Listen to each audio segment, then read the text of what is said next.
Shalom. I want to give all praise, honor, and glory to Yahweh, Bahashem, Yahweh Shai, Bahashem, Rakak, Wadash, in the name of the Holy Spirit.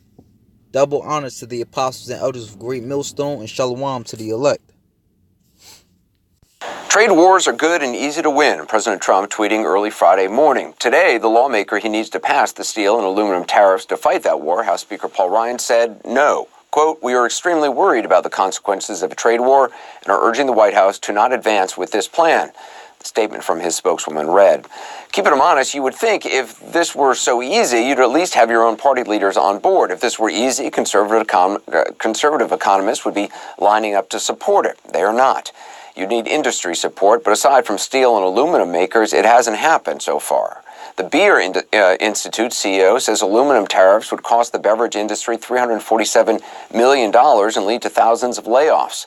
Goldman Sachs estimates a steel tariff could cost Ford and General Motors $1 billion a year. If a trade war were easy, there'd be no threat of retaliation on American products. If it were easy, the head of the European Commission would not be saying this. So now we will also impose import tariffs. This is basically a stupid process, the fact that we have to do this. But we have to do it. We will now impose tariffs on motorcycles, Harley Davidson, on blue jeans, Levi's, on bourbon. We can also do stupid. We also have to be this stupid. Well, that was Friday night. By Saturday, President Trump tweeted an answer, retaliation. Hey, what's going to show you, man? The trade war is stupid, man. But you have a stupid president, you know? And that's how we know Donald Trump is going to lead America right down the drain, which he is leading them right down the drain. You know, he imposed, trade wars on China, which China is the biggest China's the biggest exporter of goods to the US, man. They export many things, including steel, technology. So things really get bad, all right, it's only going to hurt the U.S. It's not going to hurt China. It's going to hurt the U.S., because China could easily just stop, doing business with the U.S., man.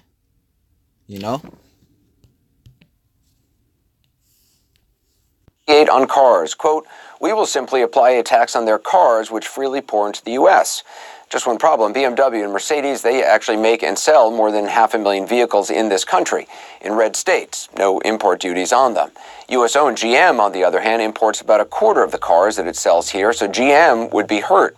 If you're thinking by now that this smacks of a president who hasn't really thought this through very well, that's exactly how it happened. As we and others have reported, when the president launched this, he was winging it. That said, the White House is not backing down. There was a study released today showing that this would be the president's proposals, a net loss of 146,000 jobs. Has the White House studied how many jobs may be lost or created because of his policies? Look, this is something the president is committed to doing, and he feels that both our national security are vitally important in this process, and we have to be able to have these industries to protect that, and so that's a big part of the goal. No study? Sure. I'm not going to say that we're not looking at every facet of this, because we certainly are. It's been a very thoughtful and long process, but that is the focus of the decision that he's making. Two views now from two former White House insiders, CNN's Axe-Files host David Axelrod and CNN senior political analyst David Gergen. David Gergen, when the president is unpredictable and inconsistent, how much more difficult does it make, the already difficult process of governing? Hugely, almost impossible. Anderson, it sounds old-fashioned to say, but trust remains the coin of the realm in politics, as in many other professions. If a leader wants to have others follow him in difficult times, they've got to trust him. Trust what he says, that it's honest. Trust that what he says he believes, and he's going to say the same thing tomorrow and not change his mind the next 24 hours. And trust that he'll keep his promises. And hey, with that, I want to get Isaiah chapter 19, verse 1. Verse 2, and I will set the Egyptians, Isaiah 19 and 2, and I will set the Egyptians against the Egyptians, and they shall fight every one against his brother, and every one against his neighbor's city, against city and kingdom against kingdom. And this is how you know we're in the last days. All right? There's wars between kingdoms and kingdoms, man. All right? There's not only talks of nuclear war, but now there's talks of trade war. You know? So it says, and and the spirit of Egypt shall fail in the midst thereof. And what's that spirit? The spirit of pride, man. And that spirit of pride, which Donald Trump carries on him, is failing him. You know, here it is. He's saying that a trade war would be easy because he believes that America once has the stain or the strength, you know, the strong name, all right, that it still carries that strong name as it once did, man. You know, but it doesn't, you know, because now these other countries are stronger, man. You know, they're making alliances with each other, all right, now figuring out that or seeing that they don't need America, man. All right, America more so needs them. But it says, in the spirit of Egypt shall fail in the midst thereof, and I will destroy the counsel thereof, and they shall, oh no, that was it on that. I had one to, you know, just kind of, it says, in the Egyptians, oh no, Slakia. And with that, I want to jump down to 14. The Lord hath mingled a perverse spirit in the midst thereof, and they have caused Egypt to err, and every work thereof as a drunken man stagger in his vomit. And this is what happens when you have an unpredictable president, as they were saying. You know?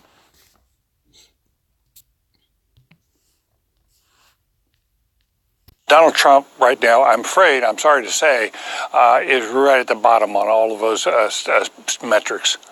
David Axelrod, I mean, Senator Schumer is obviously no fan of the president, said back in January that negotiating with President Trump is like negotiating with Jell-O. I mean, based on what we've seen, he doesn't seem to be wrong there. No, he doesn't. And look, I think what happened just in this latest series of events is that he painted himself into a corner on this issue of guns, saying one thing at that public session and then getting lectured by the NRA in private. And he wanted to change the subject. And so he prematurely ran out with this trade announcement that wasn't ready, that defied the advice of most of his economic and national security advisors, that was light on details. You had the spectacle of the Secretary of Commerce appearing on a Sunday show saying he didn't really know what the details of this latest trade edict from the president would be about on tariffs. How is the world supposed to calibrate its decisions based on these kinds of things? So he is behaving as if he's still appearing on a Sunday show saying he didn't really know what the details of this latest trade edict from the president would be about on tariffs. How is the world supposed to calibrate its decisions based on these kinds of things? So he is behaving as if he's still in a campaign. You know, the trade issue was a great issue for him in the campaign, probably even more than immigration in terms of arousing his base. But now he's president of the United States. There are real consequences to these statements and actions, and he doesn't seem to appreciate that. Yeah, and David Gergen, I mean, Sarah Sanders today, when she was that's that pride, man. The scriptures say pride go before destruction and a haughty spirit before a fall. And here it is, you have a perverse or haughty spirit in the midst of Babylon by the name of Donald Trump. All right? Hey, the scriptures say, though thou exaltest thyself as an eagle. All right, here it is, you got this guy, Donald Trump, which he does look like an eagle. He exalted himself, man. You know? And grab that.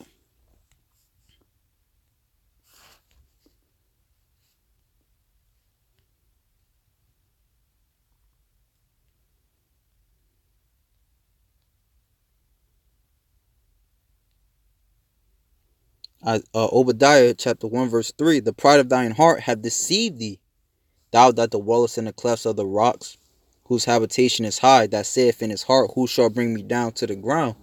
And that's Trump's mindset. Who shall bring me down to the ground? You know, it says, though thou exalt thyself as an eagle, and though thou set thy nest amongst the stars, Thence will I bring thee down, saith Yahweh.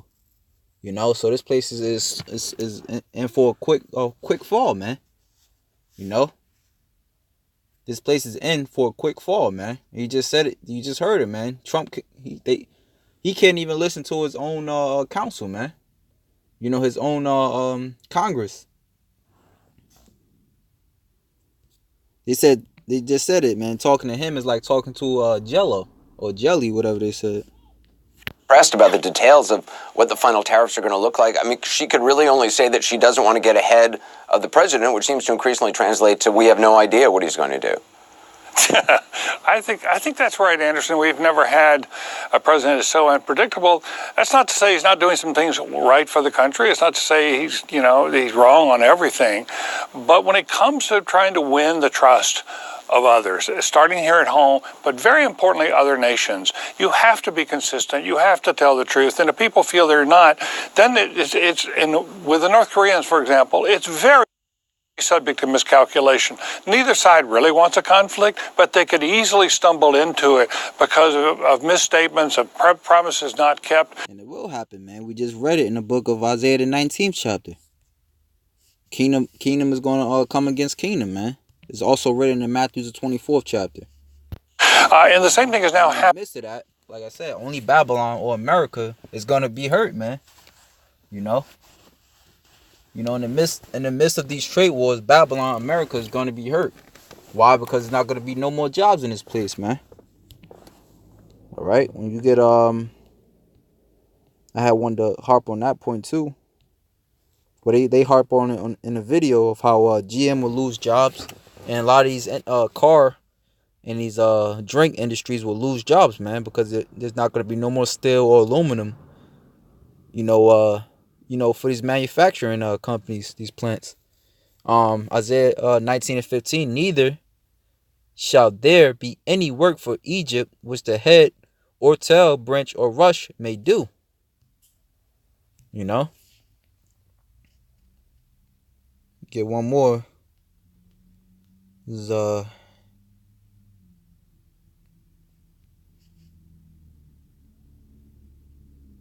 Ecclesiastes 12:4, and the doors shall be shut in the streets when the sound of the grinding is low. Okay?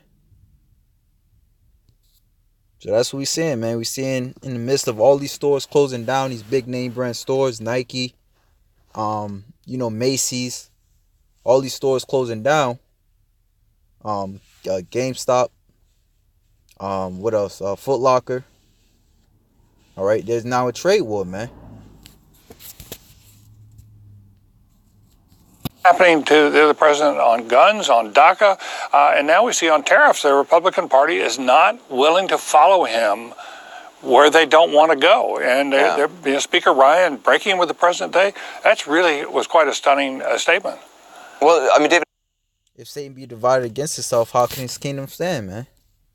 that's right. Anderson, let me Yeah, go ahead. Let me just say, the thing that's unsettling about this is, as serious as a global trade war might be, we're also in this very, very frayed situation with the North Koreans. And we heard last week that the president was, that the Pentagon was involved in tabletop exercises simulating various scenarios of conflict with North Korea, all of which were apparently quite catastrophic. You can't casually slide into these things, and you don't want to be misinterpreted. It's also, David Gergen, so fascinating because it's so at odds with how he portrayed himself during the campaign as always hiring the best people, as knowing how to run a major organization. From the get-go, the way the White House was organized was unlike any other White House. And every former chief of staff I talked to, I'm sure you and I talked about this, pointed out this is not going to work. It can't work unless everybody has clear lanes of authority and influence. I agree. You can't sort of run an ad hoc government. And very importantly, Anderson, it's very difficult to attract highly talented people. And I think the White House is now in something of a crisis because it knows a lot of people are leaving, but it's hard to identify the people who are coming. And that makes the next few months particularly unpredictable for the country, because if you've got inexperienced people, the experienced people don't want to go. They want to get involved. That's why some people, young people, are bailing out of the administration. They know they can't get jobs if they stay too long. They'll be honored in some parts of the country, but in other parts of the country, they go, I don't think you belong in this organization. And that's just really hard. When you get to twice as many people are leaving this White House as any other White House in the time he's been in office, and with more to come. And it just means that the United States government, which is supposed to be the Rock of Gibraltar, the country that people look to for stability, the country that people look to for protection, when people no longer think they can trust you, they will turn elsewhere, like toward the Chinese.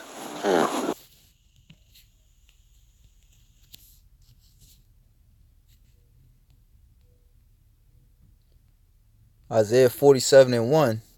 Come down and sit in the dust, O virgin daughter of Babylon. Sit on the ground. There is no throne, O daughter of the Chaldeans, for thou shalt no more be called tender and delicate. So with that, Lord willing, you brothers edified. Shalom to the elect.